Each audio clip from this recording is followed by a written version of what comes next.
parmi vous ce matin pour, encore une fois, dans la communauté de foi pour communier ensemble, pour parler de la parole de Dieu, pour prêcher. Peut-être c'est un privilège, encore une fois, comme je le rappelle tout le temps, que Dieu nous fait de pouvoir prêcher de prêcher sa parole, être un outil d'entre ses mains. Alors, donc, ce matin, le titre de mon message, c'est... Excusez-moi, ouais. Okay. Désolé, encore une fois, je n'ai pas de PowerPoint ce matin, je n'ai pas de présentation, mais on va faire comme à l'ancienne, préparez vos Bibles, mettez votre Bible de côté avec vous, puis pour pouvoir lire les passages avec moi et suivre ensemble. Donc, le titre de mon message ce matin, c'est « Je vous enverrai un autre paraclète ». Je vous enverrai un autre paraclète. Donc, vous savez, il y a une cloche qui sonne à chaque dimanche matin chez nous, puis quand le culte finit, il sonne aussi. Donc là, je l'entends présentement. OK. Donc, il y a 2-3 semaines environ, Pasteur Allen avait prêché deux séries de messages dans l'Ancien Testament, l'histoire d'Abraham. Il voulait nous démontrer que Dieu est toujours avec son peuple. Donc, le titre, c'est Dieu avec nous. Emmanuel signifie Dieu avec nous. Donc, vous savez qu'à travers l'histoire biblique, que ce soit dans l'Ancien Testament ou dans le Nouveau Testament ou même aujourd'hui, Dieu est toujours présent parmi son peuple. Il est toujours présent avec son peuple. Que ce soit le peuple du Nouveau Testament, l'Ancien Testament, même nous aujourd'hui qui sommes croyants, Dieu est toujours avec nous. Donc, dans l'Ancien Testament, on voit les œuvres que Dieu y fait.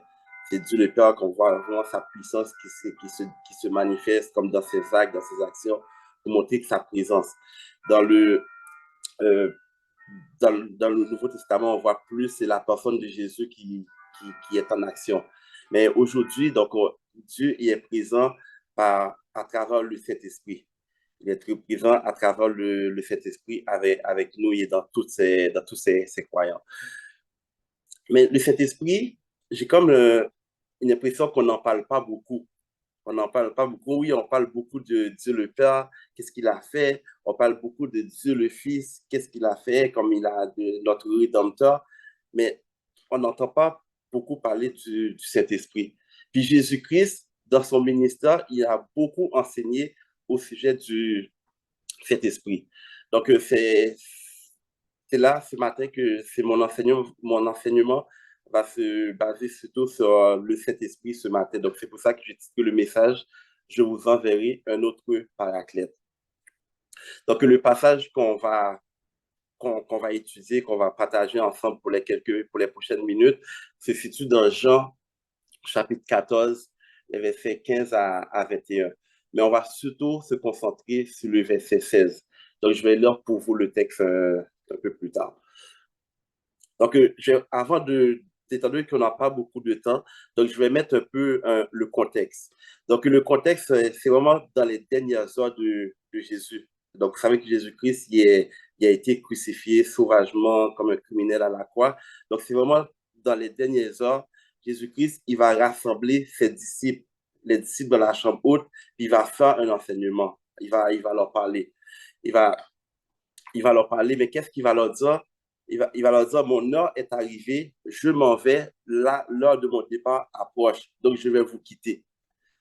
Donc, vous pouvez, si on réfléchit un instant, on voit que Jésus-Christ a été pendant 3 ans avec les disciples. Il les a choisis, ils ont mangé ensemble, ils ont ri ensemble, ils ont fait toutes sortes de choses ensemble. Donc, c'est comme des... Puis là, tout d'un coup, après 3 ans, il les réunit, puis il annonce qu'il va partir, il va les quitter. Donc, si vous pouvez vous mettre à la place de ses disciples, donc il y aurait certainement une tristesse, n'est-ce pas? Il y aurait certainement une tristesse à l'intérieur de leur cœur. Puis c'est ce que le passage de Jean nous dit aussi. Donc, lorsque Jésus-Christ il va commencer dans le chapitre 14, il va dire que votre cœur ne se trouble point. Donc, c'est un passage que vous avez souvent entendu, que vous connaissez aussi. Puis, un peu plus loin, toujours dans le même chapitre, un peu plus loin dans Jean 16, il va dire, mais parce que je vous ai parlé ainsi, la tristesse a rempli votre cœur. Donc Jésus-Christ, il les a enseigné pour leur dire il va quitter, il va partir. Donc les disciples, ils étaient vraiment remplis de tristesse. Donc c'est tout à fait compréhensible. Donc, c'est là le contexte de notre chapitre ici, dans Jean chapitre 14, Jean chapitre 4, le chapitre 14. Donc, ça va vraiment être sur le Saint-Esprit aujourd'hui. Donc, je vais vous parler du Saint-Esprit. Donc, on va lire le texte biblique qui, comme je mentionnais, il se situe dans Jean chapitre 14, verset 15 à 21, mais on va plus se concentrer sur le verset 16.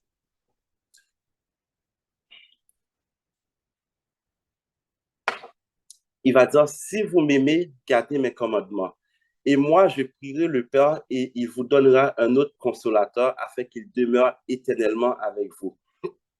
L'esprit de vérité que le monde ne peut recevoir parce qu'il ne le voit point et ne le connaît point.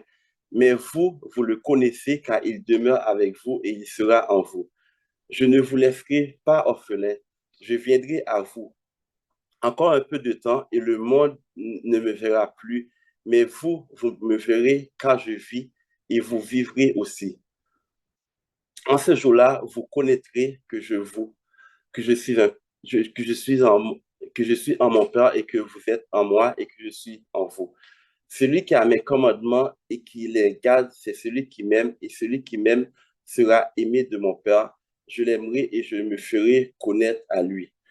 Que la parole du Seigneur. Comme je dis, c'est un passage qui est vraiment riche. Donc, on peut même étudier, prendre chacun des versets puis faire une série de messages. Mais nous, on va se concentrer sur le verset 16 qui dit, et moi, je prierai le Père et il vous donnera un autre consolateur afin qu'il demeure éternellement avec vous. Alors, il faut que je... Donc, si on commence, le message commence maintenant, mes amis. Donc, je vous enverrai un autre consolateur. Donc, dans le texte qu'on voit ici, donc, le mot en français qui, lorsque Jésus-Christ parle de cet esprit, c'est consolateur. Donc, on entend souvent, par exemple, dans la version, dans la Bible seconde, on parle de 1910, on parle souvent que Jésus-Christ, on va envoyer un consolateur. Mais je peux vous dire, comme on va utiliser le passage, mais je peux vous dire que le thème consolateur, il ne rend pas vraiment justice au texte. Il ne nous aide pas vraiment à comprendre ce que Jésus-Christ, il veut enseigner. Bien sûr que un consolateur, les disciples sont attristés, ils sont dans la désolation parce que leur maître, la personne qui était tout pour eux, va les quitter. Jésus-Christ va dire, il va envoyer un autre consolateur. Lorsqu'on entend consolateur, qu'est-ce qui nous vient à l'esprit? Donc, un consolateur, c'est quelqu'un qui va consoler, qui va nous supporter, quelqu'un qui va essuyer les larmes. Donc, dans le contexte ici, on pourrait dire, ben oui, c'est tout à fait normal, les disciples sont attristés, donc le consolateur qui va venir, il va essuyer les larmes, il va consoler les disciples. Mais, je vais vous présenter un autre aspect de cet texte souvent qu'on voit un petit peu rapidement. Donc, le mot en grec qui est employé, lorsque Jésus-Christ il parle de consolateur, le mot en grec, c'est parakletos. Parakletos. Donc, qu'est-ce que ça veut dire, parakletos? Ça veut dire à côté de. C'est quelqu'un qui vient à côté de quelqu'un d'autre qui va marcher avec lui. Donc, si on sépare les deux mots, on a le mot para qui veut dire à côté, mais kletos qui veut dire appelé. Donc, c'est-à-dire, si on veut le mettre autrement, on veut dire le paraclétos que Jésus-Christ va envoyer. Donc, c'est quelqu'un qui l'a appelé, qui va venir marcher à côté de ses disciples, qui va venir être en permanence avec les disciples. Et lorsqu'on lit certains commentaires bibliques, le mot paraclétos ou le paraclète, comme je mentionnais, c'est un avocat. C'est un avocat, c'est plutôt un défenseur, quelqu'un qui va amener un soutien, quelqu'un qui va amener un secours ou c'est quelqu'un qui va plaider en faveur de quelqu'un d'autre. Est-ce que vous êtes toujours avec moi? Donc, c'est quelqu'un qui va plaider en faveur de quelqu'un d'autre. Le mot paraclète, Donc, c'est quelqu'un qui est appelé pour marcher à côté. Pourquoi on pourrait prendre cette version-là, on pourrait prendre cette traduction-là? Parce que dans la Palestine du 1er siècle, au temps de Jésus-Christ, donc lorsqu'on allait dans la Palestine du 1er siècle, au temps de Jésus, lorsque quelqu'un commettait, par exemple, une infraction ou une mauvaise action, donc, par exemple, dans l'Ancien Testament, il devrait aller plaider devant un juge, il devrait plaider devant un juge pour dire, il amenait un témoin avec lui, il amenait deux ou trois témoins avec lui, un témoin oculaire qu'il avait vu qui pouvait témoigner en sa faveur. Donc, c'est un peu ça le contexte ici lorsqu'on dit que le paraclète, c'est un défenseur, c'est un avocat qui va plaider qui va plaider. Donc, lorsque je parle, par exemple, le paraclète, c'est quelqu'un qui va représenter le coupable devant le juge. Donc, ce n'est pas comme aujourd'hui, par exemple, lorsqu'on va en cours, on a un avocat, un avocat, un procureur qui va venir plaider pour nous, mais le paraclète qui va venir, Jésus-Christ va envoyer, donc c'est ce qu'il va faire. Puis qu'est-ce que ce paraclète-là va faire? Il va témoigner, c'est un témoin en faveur de Jésus-Christ, le message que Jésus-Christ a prêché. Donc, le paraclète, il sera un témoin de ce que Jésus-Christ a fait. Donc, il va témoigner de ce que Jésus a fait. Il va rappeler aux disciples tout l'enseignement qu'ils ont reçu pendant les 3 années que Jésus-Christ marchait avec eux. Donc, c'est le rôle que ce paraclète-là, ce défenseur, cet avocat va venir accomplir.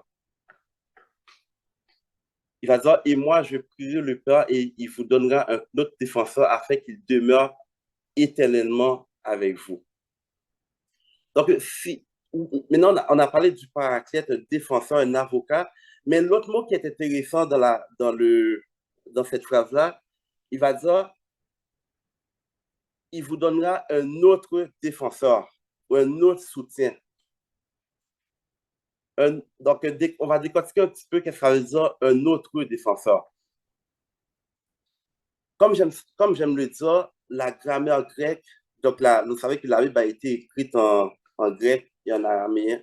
Donc, la grammaire soutient la théologie. Donc, lorsqu'on dit, en français, lorsqu'on dit l'adjectif qui est employé ici, un autre défenseur, qui veut dire autre, donc, il veut dire, excusez-moi, j'ai perdu mon texte un petit peu, désolé. Ouais.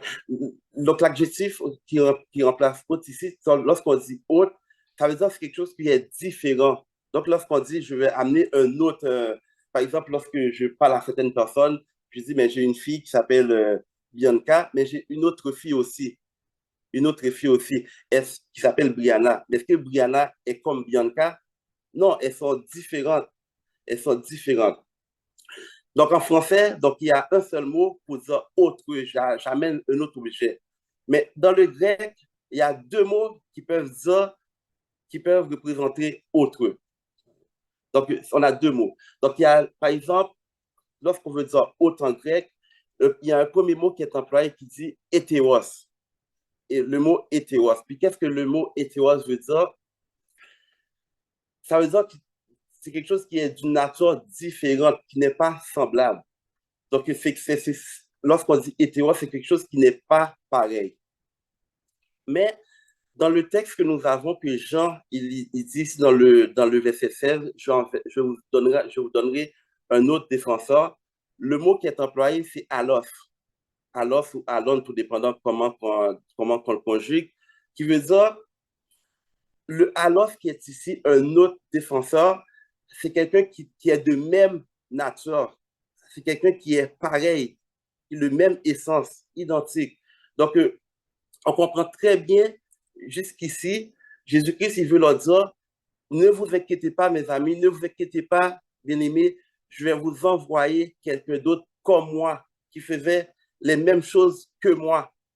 Donc, vous êtes dans la tristesse, certes, vous êtes dans la désolation, mais celui que je vais vous envoyer, il sera avec vous pour toujours, éternellement, puis il va faire de plus grandes choses que moi. Donc, c'est intéressant, c'est vraiment intéressant parce que souvent, on pourrait dire, ben, un autre défenseur, est-ce que c'est quelqu'un qui sera similaire, est-ce que c'est un autre Dieu ou c'est pas, mais le mot, l'adjectif alon ou alos veut vraiment dire quelqu'un de même nature, identique à celui qui est déjà présent. Donc, Jésus-Christ va leur dire, ne vous inquiétez pas, donc je serai avec vous tous les jours jusqu'à la fin du monde, que votre cœur ne se trouble point. Si les disciples ont reçu ce message-là, donc c'est valable pour nous aujourd'hui, mes amis. Jésus-Christ n'est pas avec nous en personne. Donc, pour voir Jésus-Christ, il fallait être au premier siècle en Palestine, il fallait être dans une place précise. Mais aujourd'hui, peu importe où ce que nous sommes, que ce soit là, il y en a qui sont à Elmeux, il y en a qui sont à Gatineau, il y en a qui sont un peu partout dans toute la ville de Gatineau, mais on peut tous communier ensemble parce que le Saint-Esprit, l'autre qui vient, il est avec nous, il est en nous. C'est ce que Jésus-Christ va nous dire ici. Donc, donc ça, c'est le texte en français, mais lorsqu'on lit, il y a des anglophones souvent qui lisent des textes bibliques en anglais. Je pense peut-être à faire Alain, il lit les textes bibliques en anglais. Donc, lorsqu'on lit ce texte-là, la traduction qui veut dire un autre défenseur, c'est another help. Désolé, mon anglais n'est pas super, il n'est pas super, mais un autre défenseur, donc une autre aide, another help qui va venir soutenir, qui sera là à vos côtés pour vous aider, pour vous tenir dans votre marche chrétienne. Donc, c'est ce qu'il va dire aux disciples. Donc, une autre aide qui va venir vous aider.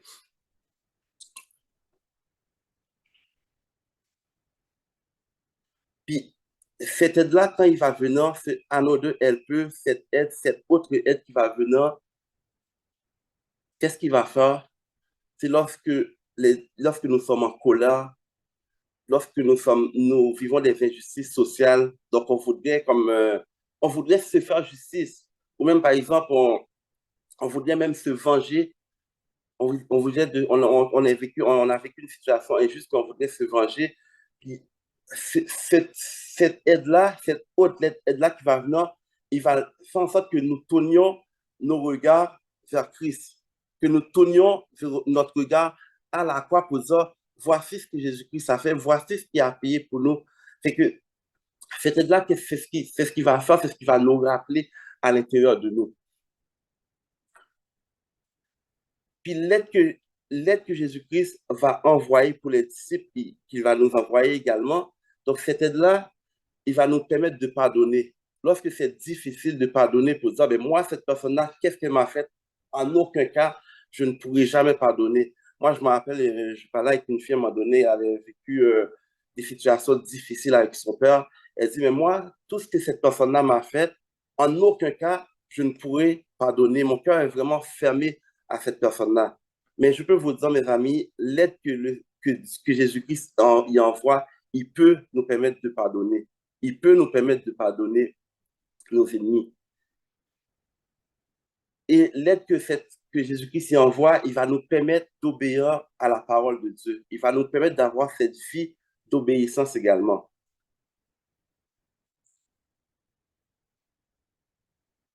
Bien sûr, je parle du paraclète, un défenseur, un avocat. Lorsque nous sommes dans un monde qui va à contre-courant à la minute qu'on parle de Dieu, qu'on mentionne qu'on croit en Jésus-Christ, donc tout le monde veut être en colère, veut nous lancer des pierres. Mais en même temps, tout le monde est en colère contre nous, mais cet esprit, ce paraclète que Dieu va nous envoyer, il va nous permettre d'accepter ces genres de choses-là. Il va nous permettre de les accepter avec joie, avec joie, puis il va nous permettre de souffrir pour le nom de Jésus-Christ, le nom de l'Évangile. Donc, je vous ai énuméré plein de choses que cette aide-là, que le paraclète, que le défenseur va nous amener. Donc, je suis pas mal certain que que nous qui sommes ici, vous avez des millions de raisons de nommer quelque chose. Vous pouvez tous nommer une chose. Qu'est-ce que le Saint-Esprit va vous amener? Qu'est-ce que l'aide cet avocat, ce défenseur va vous amener. Si vous souffrez, il sera un soutien. Si vous pleurez, il sera un consolateur. Mais si on vous persécute, il sera votre défenseur. Donc, c'est ce que le paraclète, il va venir faire pour nous dans notre vie. Maintenant, je vais vous donner quelques exemples. Maintenant, la nature du paraclète, la nature de ce défenseur, quelle est sa nature? Est-ce que souvent, par exemple, le chant qu'on vient de chanter manifeste ta présence, c'est-à-dire le feu que tu as mis en moi. Souvent, on va dire le Saint-Esprit, c'est le feu.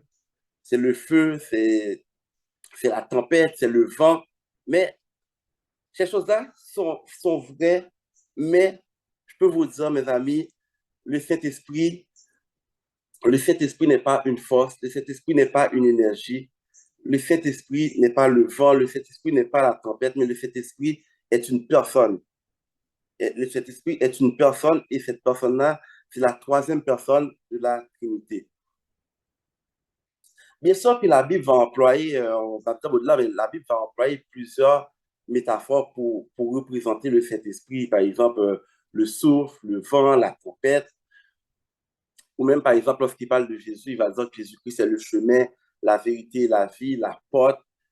Mais tout ça, c'est pour nous montrer des actions que le Saint-Esprit y fait, son mode d'agissement. Mais ce qu'on doit retenir, le Saint-Esprit, c'est la troisième personne de la Trinité. C'est vraiment une personne.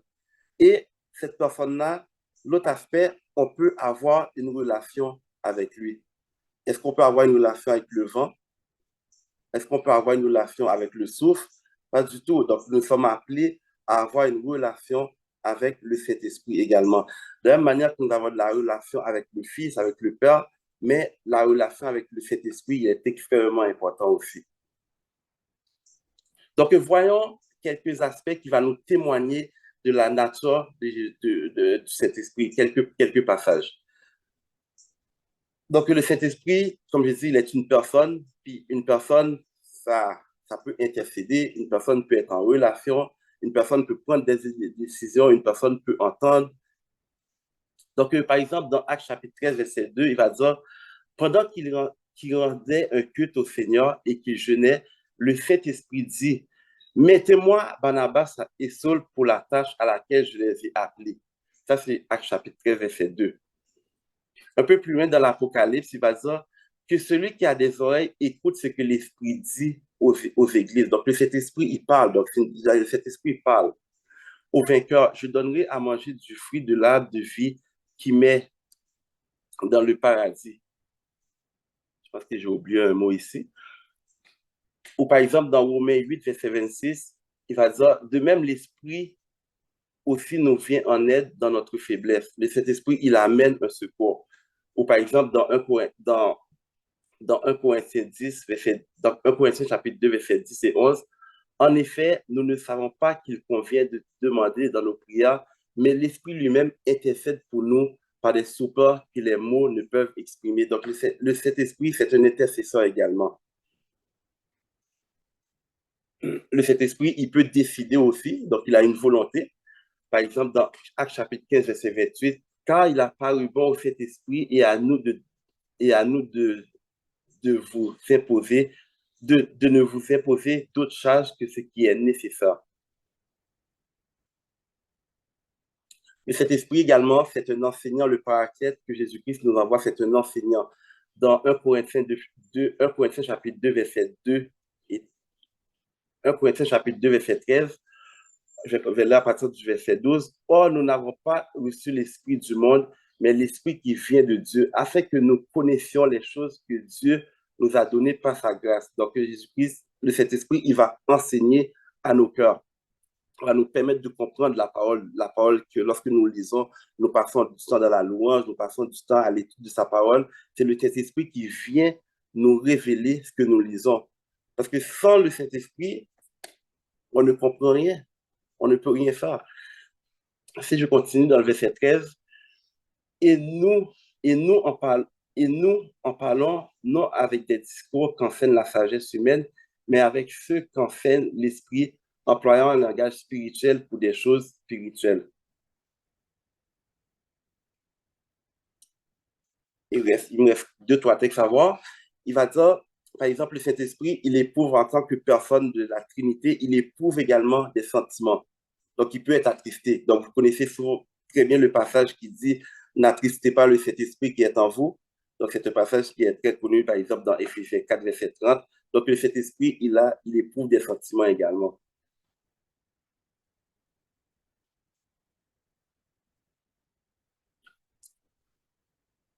Et le dernier passage qui nous montre la nature de cet esprit, il est possible de l'insulter. Donc, je ne pense pas en train de vous dire d'insulter le Saint-Esprit, pas du tout. Mais lorsque nous ne croyons pas, lorsque nous sommes fermés, certaines personnes, on va leur prêcher l'évangile, ils sont fermés, ils sont hostiles à l'évangile. Donc, donc, en agissant ainsi, donc c'est une insulte au Saint-Esprit. Hébreux chapitre 10, verset 29, à partir du verset 28, Hébreux chapitre 10, verset 28 et 29, il va dire, celui qui a violé la loi de Moïse meurt sans miséricorde sur la déposition de deux ou de trois témoins. De quel pire châtiment pensez-vous que ce sera jugé digne de celui qui aura foulé au pied le Fils de Dieu, qui aura tenu pour profane le sang de l'alliance, par lequel il a été sanctifié et qui aura outragé l'esprit de la grâce? Donc, celui qui est aussi dans l'évangile, donc il insulte le Saint-Esprit également.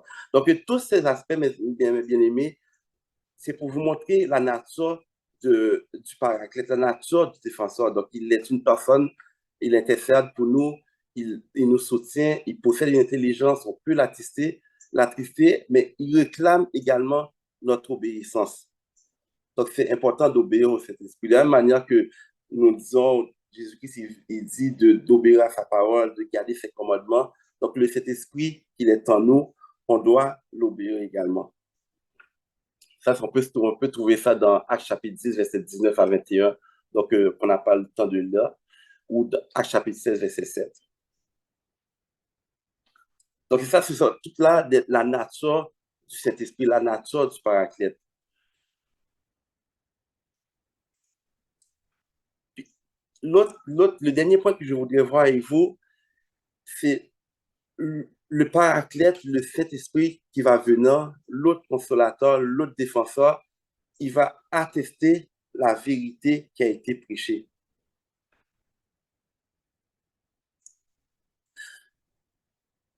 Si je retourne un petit peu en arrière, vous savez que les disciples, tout le temps qu'ils étaient avec Jésus pendant les 3 ans, les disciples, pas juste les disciples, mais les Juifs en général, ils attendaient un Messie politique. Ils attendaient un Messie qui allait les délivrer de la puissance des Romains, parce que c'était sous la persécution des Romains. Donc Jésus-Christ, quand il est venu, il a enseigné. Il a passé beaucoup de temps dans l'enseignement, dans la prière, il leur a enseigné beaucoup de choses. Donc on s'entend que toutes ces choses-là, les disciples, ils ne les ont pas reçues et ils n'ont pas vraiment compris ce que Jésus-Christ avait enseigné. Puis aussi, la mémoire est une faculté qui oublie, et si les disciples pourraient oublier les enseignements que Jésus-Christ a fait. Donc, le Saint-Esprit, le consolateur qui va venir les accompagner, il va attester la vérité, il va rendre témoignage à la vérité qu'est Jésus-Christ. Vous êtes avec moi? Donc, les disciples, le Saint-Esprit en venant, il va rappeler aux disciples tous les actes que Jésus-Christ a fait, que ce soit les miracles, les enseignements qu'il a fait, la prière, la façon qu'il agissait. Donc, le Saint-Esprit, il va rendre témoignage aux disciples de toutes ces choses-là. Puis, le Saint-Esprit, quand il fait cette action-là, il va venir habiter en eux. Donc, ça va les ouvrir les yeux. Donc, lorsque il atteste, le Saint-Esprit atteste les vérités, donc les disciples, s'ils étaient dans le noir, ils étaient dans la désolation, donc le Saint-Esprit va venir les ouvrir les yeux. Un peu comme nous, par exemple, les fois, on traverse des situations extrêmement difficiles, on ne sait pas où aller, on ne sait pas à qui crier, puis on fait juste là un passage de la Bible, on passe du temps dans la louange, dans la lecture de la parole de Dieu. Puis là, le Saint-Esprit, il vient illuminer notre cœur, il vient illuminer nos esprits, il ouvre nos yeux. C'est là qui nous permet de voir plus clair. Puis ça, nous voyons des preuves de cela, par exemple, lorsque le Saint-Esprit, il atteste les vérités bibliques, les disciples, ils étaient, par exemple, vraiment des furieux, si je peux dire ça comme ça. Par exemple, Pierre qui a renié Jésus, il a renié Jésus, ou même d'autres disciples qui se sont enfuis, qui ne sont pas restés avec lui. Mais lorsque l'événement de la Pentecôte, lorsque le Saint-Esprit, il est venu, il a habité en eux, donc il leur a permis de reprendre courage, puis il leur a permis de témoigner également à leur tour. Le Saint-Esprit vient attester la vérité, mais le Saint-Esprit nous permet de témoigner également à notre tour. Donc, nous ne sommes pas timides, nous ne sommes pas gênés de le faire parce que le Saint-Esprit, il est en nous, puis il nous rappelle qui nous sommes. Donc, c'est vraiment important de comprendre que le Saint-Esprit, il atteste les vérités bibliques. Également, le Saint-Esprit, il nous aide à comprendre la révélation de Jésus-Christ. Donc, toute la Bible, au complète de Genèse à Apocalypse, il nous permet de le comprendre, il nous permet de l'assimiler dans notre vie. Ça, c'est pour les disciples, mais en même temps, qu'en est-il de nous, l'Église? Qu'en est-il de nous, de l'Église de Jésus-Christ, l'Église ACM de Gatineau, l'Église, toute la famille d'églises de l'Alliance chrétienne et missionnaire, toutes les églises qui louent Jésus-Christ, toutes les églises qui rendent le culte à Jésus-Christ. Donc, le Saint-Esprit, il est extrêmement important pour l'Église. Sans le Saint-Esprit, mes amis, on peut fermer les portes. Donc, on peut fermer les portes sans l'action du Saint-Esprit dans l'Église. Donc, ça va ensemble. Les deux sont inséparables. Lorsqu'on parle de l'Église, automatiquement, on parle de l'Esprit parce que c'est le Saint-Esprit, l'autre consolateur qui vient, qui va nous guider nos actions, qui va guider le peuple de Dieu. Donc, c'est vraiment important de le comprendre.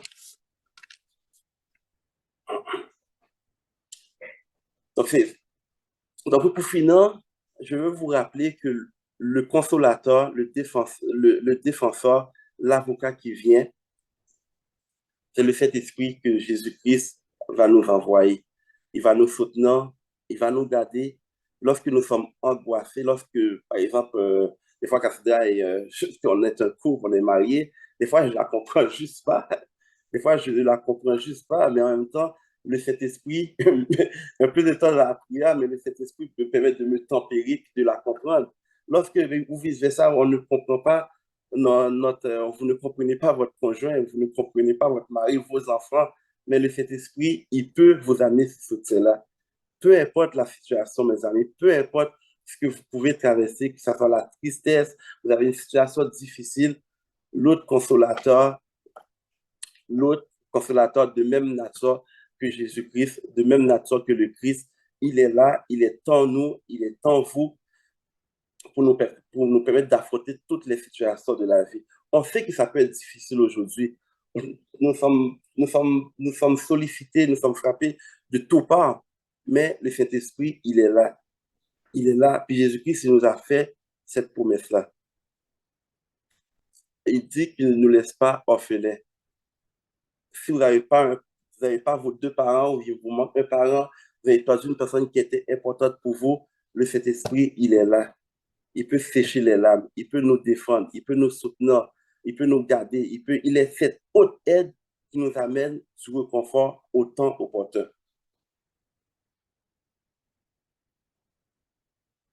Mes amis, ce même Saint-Esprit que Jésus-Christ a envoyé aux disciples, les a permis de changer le monde. Un groupe de personnes qui étaient juste 11, puis qui ont changé le monde avec l'évangile de Jésus-Christ qu'ils ont prêché à travers partout, qu'ils ont amené des personnes au salut. C'est ce même Saint-Esprit qui est présent encore aujourd'hui. Il n'a pas changé. Il est le même hier, aujourd'hui, éternellement. Est-ce que nous pouvons nous confier en lui? Est-ce que nous pouvons le laisser guider notre vie? Certainement, parce qu'il est le même hier, aujourd'hui, éternellement.